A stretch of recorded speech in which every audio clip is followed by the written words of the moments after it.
I'm now joined by the legend that is Donncha O'D. Donncha, how are you doing? Not too bad, thanks. Good, good. Thanks for joining us. Now, you've played the great championships all over the world, including the World Series of Poker. How does the Irish Open compare? I think it compares very well. I mean, I think Paddy has done a fantastic job. The atmosphere in the room, all the posters around. I think a lot of the other tournament directors should come here and have a look at how to run a poker tournament. I think it's been great. Very good point. Now, describe to me the calibre of the players we've got this year. Yeah, it was funny. I was talking to somebody last night in the bar, and I was just saying that I didn't have a bad player at my table all day, and it's the same today. I thought the standard was very good. I mean, I don't know about the other tables, but I mean, I found with the World Poker Tour in the States, you actually get some really bad players sometimes that have won a super satellite or something like that. But there wasn't. There was no real bad player. That's good to no hear. Dead money. Good to hear. Now, despite that, we do have 700 players playing this year, which means you can't know the form of every single person you come up against. Does that make it harder to win a hand? Well, it does, because years ago, you almost knew everybody at the table. Now it takes you 2 or 3 hours to assimilate that information. Sure. So it is more difficult, and also my memory isn't as good as it used to be. So even people that I've played against, I'm sort of thinking, well, where did I play against him? I'm sure you're still as sharp as ever. It's great to see you, Donncha. Thank you very much. Back to Jesse now for some highlights of the action so far. A beautiful sun has risen on a new day of this PaddyPowerPoker.com Irish Open, and I am thrilled to be here with Phil, the Unabomber lock. Phil, looking at this feature table, same from last night, the chip counts, it's a strong table. Big time. I mean, Harrington, Viswani, and a lot of super capable players.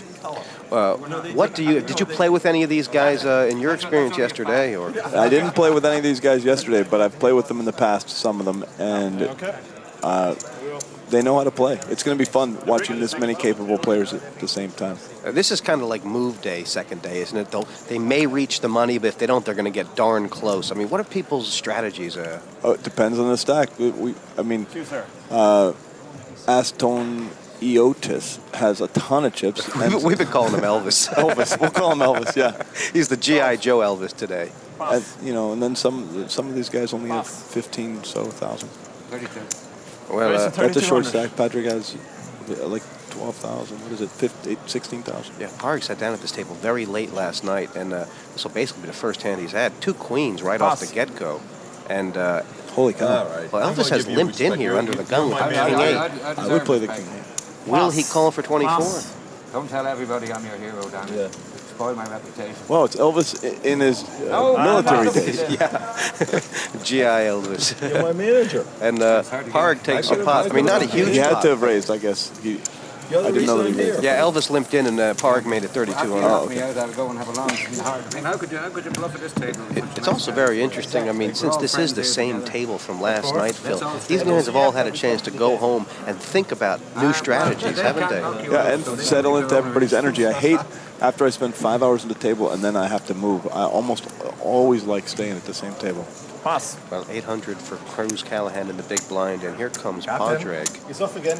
Holy cow. This is exactly what he needs at this point. He needs somebody to wake up with like King Queen or Ace Queen. He also serve who only play on the team.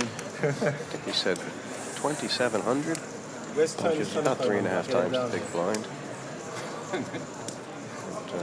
This is the problem with hands like 4-800. They do look fun, but you have to hold restraint. You're known to be more creative than most. Pass. Ever wonder why Cascarino wasn't here this year? Pass. Think about it. And pass. Okay.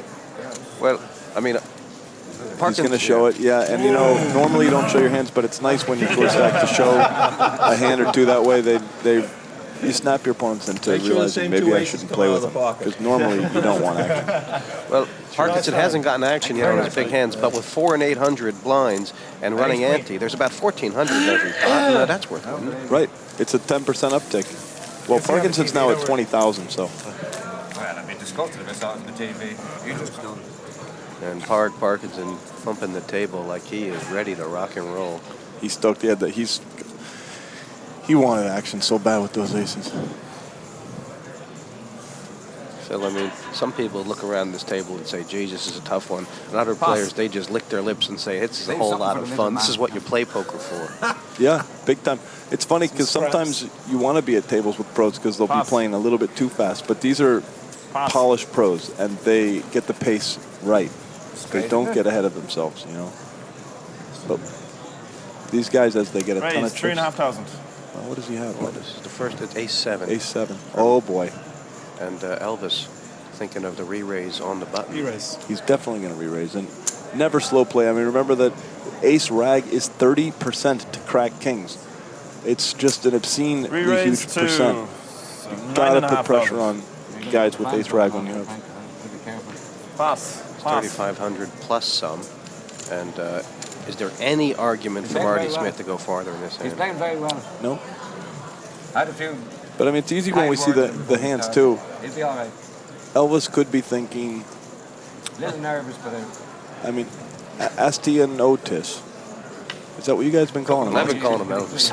No, okay, Smith. I mean, I got him mixed up. Sorry, he's got the Breslin. Pass. He's gonna have to pass because I mean, even if his opponent has pocket eights. Yeah. King's shown. did you practice that? Yep. You want to avoid 70-30 matchups, you know. But the hard part is getting the kings, though. Don't worry, I practiced that out. He's having a lot of fun this Elvis. I mean, has he been playing relatively snug, or I mean, he looks like he is not a snug player, but I don't know. He had been playing very snug last night, and then all of a sudden he went to war with Rambaswani and took about 20,000 chips off him. Cards are out here. They're going to be playing 72 places, I think, Phil. So I would imagine late tonight there's going to be real questions asked about if people want to hang around to the money or if they want to get chips for the final. Pass. Okay, garbage. Pass. Harrington is Careful now. just getting, you know, if you get lousy cards, there's nothing wrong with folding. The cards will come. 6,000. That's a very big raise, 800 to 6,000, isn't Pass. it? That is ridiculous. And he has 22,000 in chips. Yeah, that's sort of like exposing yourself to a negative free roll. Should somebody wake up with a When he hand? had the first time.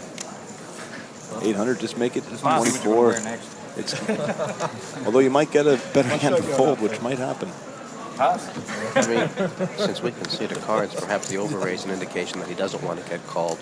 Will the players take it as that? Wonder what his master's going to think about this. He's going to think he's got king, queen. When I see somebody do something like that, and look at it, he's not fat with chips. Right? He's got Masters got 20,000. Masters has 20, and he just bet 6. So he has to. If he's going to play, it's all in or full. He has to go on Elvis's past play here. And obviously, the overraise a big indication. Doesn't the overraise also mean there's more chips in there to try and pick up? Yep. The funny thing is, if he sticks it in, it's going to be around 13 or 14 in there, and it's going to cost Elvis. Let's see, He'll be getting about 2 to 1 on the call, I think. Yeah, it'll cost him like 15 to collect 14. So, is that right? No, 15 to collect 30. So he'll probably find a call. Wow. If he only knew. If he knew he'd move one. I like his T-shirt.